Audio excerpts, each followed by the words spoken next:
I'm here at a sacred fire gathering for residential school survivors in Winnipeg, and I'm here with Lorraine Seymour. She's a survivor of the St. Mary's Indian Residential School.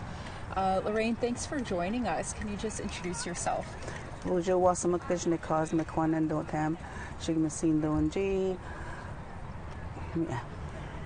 And a lot of gatherings like this are happening across the country all week leading up to September 30th. How does it feel seeing all of these events taking place? A lot of the times I feel really uplifted. My heart feels uplifted because it feels like it's finally being recognized and the world is actually talking about it, like our world in Canada.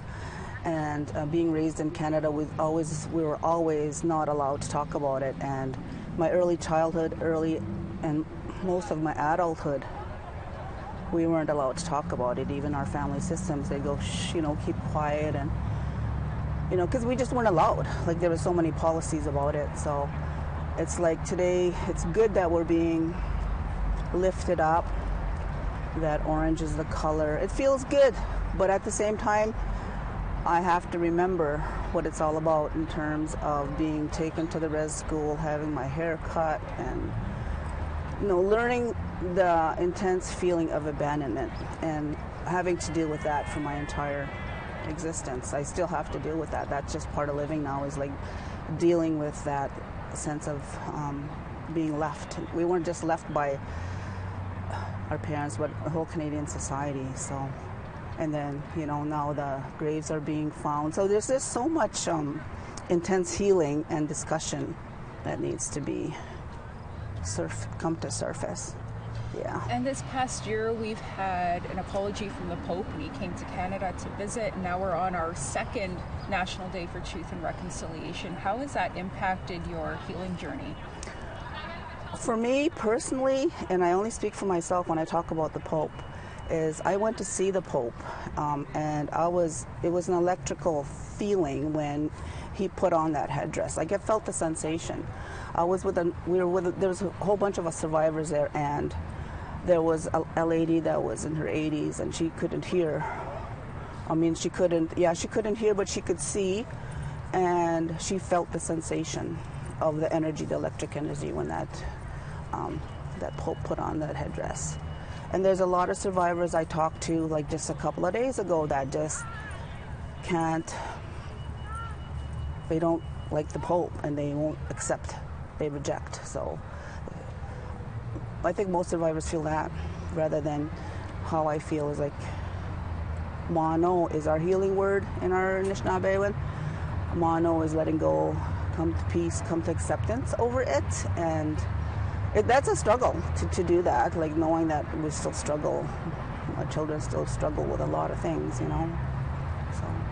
a lot of mixed feelings. Yeah, that's it.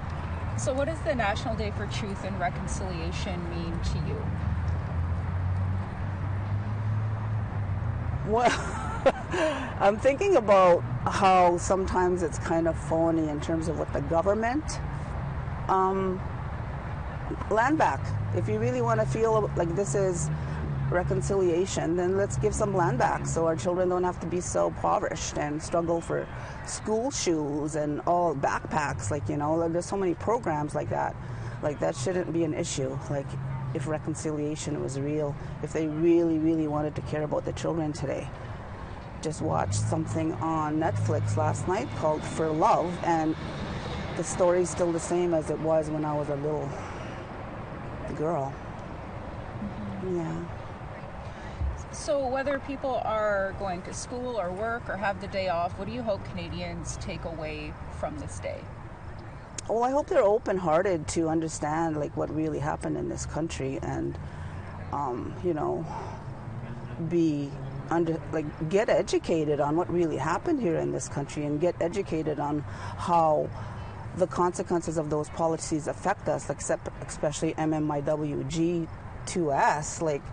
Those are real today consequences of and the impacts of colonization, assimilation, and all the Indian policy that oppressed us. Get educated. That's what I want them to do. That would be great. And is there anything else that you would like to share with us before I wrap up here? Well, I guess my message is always love. Like, you know, when I was telling you about going to see the Pope and my dismantled relationships with my family members, mostly my brothers, and rebuilding those in a good way. Like, you know, hearing the words, I love you from my brother was the most amazing thing. Great. Thank you so much for joining us and for sharing your voice with us. You're welcome.